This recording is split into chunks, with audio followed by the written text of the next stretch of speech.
Damn. What are you guys dating people? I have a girlfriend. Oh, you have a girlfriend. How long? Year and like 3 months. Year and 4 months. How do they feel about you? Are you allowed to talk about her on the podcast? There were some definitely growing pains to this, but she's very, very okay with.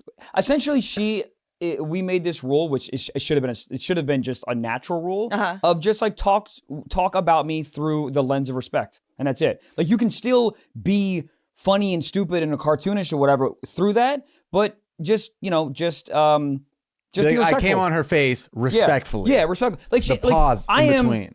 We're crazy open with like anything that happens. Yeah. But there's a line. And the line, she set the line very, very far, which is great. I couldn't be with her this long if she didn't allow me to do that. Yeah. Because I am a very like open, honest person. But there's also something really sexy about someone who has self-respect and is like, whether you're doing this to millions of people or just your friend at a bar, like 100%.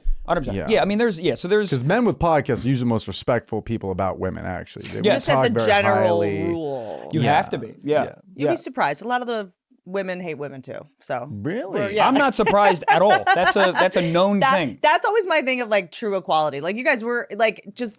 If women hate other women as much as men hate women, I feel like we're equal. Yeah, like that's an equal. Put it on a Forever 21 t-shirt. I'll buy it. If it wasn't going to be the patriarchy, it was going to be the matriarchy. It's the same thing. We all hate people. Like people generally fuck gender. People suck. But hold on, may I? Yeah. Okay. So this is wild because I'm usually thought of as more of a cynical person. I was listening to some of your episodes. Like you guys are definitely like hot big dicks. I'm just trying to figure out like like what you guys come from because you guys have this old school. You're like obviously like the young, hot, like modern, like cutting edge comedians, but you have a very old school grumpiness about you. We're Jews. We're both Jews. Is that why? We're both Jews. So ancestral trauma, ancestral anger. I like had such a wholesome upbringing. Like you were like, what's something traumatic? And I was like, I don't. One time I tried to overdose on Advil. Can I tell you something? I don't a happy know what to family tell you. is a very specific form of trauma. It honestly is in a weird sense. I find that the people that come from really loving families with like married parents, they can't find someone because they're always comparing themselves to their parents, and they're miserable.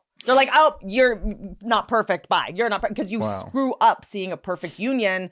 So now you know what's possible. There is no like perfect. Oh, my mom and my dad did this, and I have no trauma. If you tell me you have no trauma, you're lying, or you just haven't investigated yourself. Or like, and it doesn't even have to be labeled as trauma, but just like what you know, your conditioning, know what you come from, and know your programming. Like most of the shit that's in our brain is what we learned at a very early age based on what we saw. So it's also how easy is it to be in a relationship, or how much easier it is to be in a relationship if when someone just knows themselves and knows their quote unquote trauma or the toxicity or whatever and says, hey, here's my box of shit. Yeah. Sort through it and then we can talk about it later. But it's also your job to fix your own shit. It's not my job to change to accommodate your shit. I'm not asking to change. Yeah.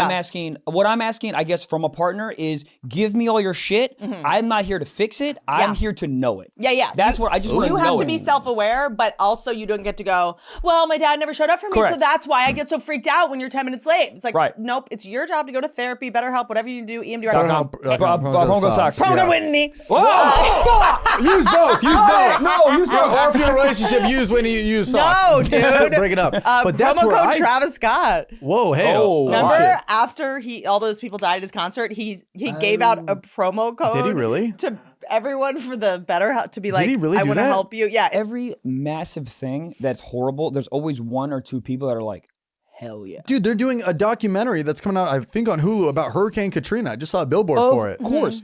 And they're like, how long is too long before they're like, we can't do it about that now? And then they're like, 5 years go by and they're like, oh, no. It's like tragedy porn is the only thing that keeps anyone watching anything. But let me ask you, so what are y'all's like, what are your like pet peeves about people?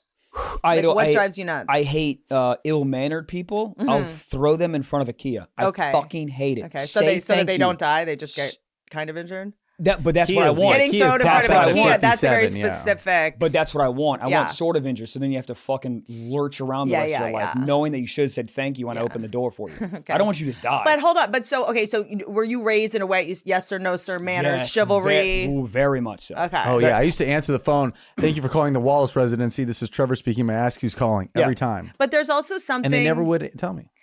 That's so cute. That is adorable. I would have. I'd be like, who's calling? They'd be like, is your dad there? I'd be like, you didn't answer. I'd be like, why the fuck did poltergeist kids just answer the No, phone? it's terrifying. It's terrifying. But this is just good, wholesome, just like pancakes Also, for breakfast on a but Tuesday. hold on, really quick with you. Hold on. I'm gonna get in here. Hold on. Hold up, because the thing is lot of questions flying at us, and I really appreciate it. This is very fun because no one really asks us questions as guests. Yeah. But we want to know about you. But maybe you would finish your line of question, and then I'm gonna get in here. I just would like to announce that. Okay, Go ahead. Here's the thing. Yeah, I'm very shy. I don't like talking about myself at all.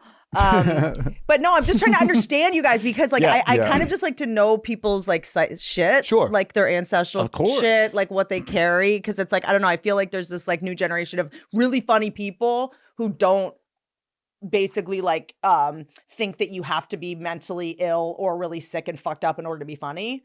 Like, which used to kind of just be the deal. I think people were more fucked up in general with the past generations of how they were raised, but there's just something fascinating to me that you guys are so pissed off. Yeah, I mean, I think there was a lot of. I mean, I guess you can label it. I know we keep saying the word trauma. I don't want to like. Yeah. Or just I don't want to minimize it, but yeah, there's a lot of shit that like happened when I was a kid to like just use comedy to throw up like a blanket over all the shit. But a lot of comedians, especially now, also come from fighting. Like, were you like a street kid that would like? I was a big. I was full of rage and got into tons of fights. Well, where's the rage from? The rage, I mean, my dad. I've been to Silver Spring. It's not that bad. No, not at all. No, not at all. I don't know where the rage. I would put holes in my parents' wall. The whole like meme about Kyle punching holes in the wall. I literally did that, and then I would frame artwork over it. And my dad would like go to like dust something and like move it. There'd be a hole in the wall. I don't know where the rage is from. Inherited. It's definitely inherited. I think it's here's the thing. I think it's inherited. I also think it's just when you're younger and testosterone is slowly, not even slowly, when it's fucking avalanching into your system, there's nothing to do but like break a macaroni bowl. Yeah, like, you have to. You You have wherever. to get It's it got out to be somewhere. instinctual because like A macaroni bowl. That was really specific. I didn't do that. Yes, I did. Macaroni in the pot. Dude, wet ass pussy. You mean want like a made out of macaroni at school bowl? No, like a bowl full of macaroni. One day I punched the fridge really hard and almost broke my knuckle. There's like a tiny indent on it. You punched the fridge? The fridge. I thought I'd do something to it. I was just so mad. I was like, When was this? What? When was this? 2 weeks ago. Years. What were you mad about? I don't know. I was just a child. I was just mad at anything. Just like I couldn't go to CVS with my friends and go get sour Skittles. Oh, really? Boom.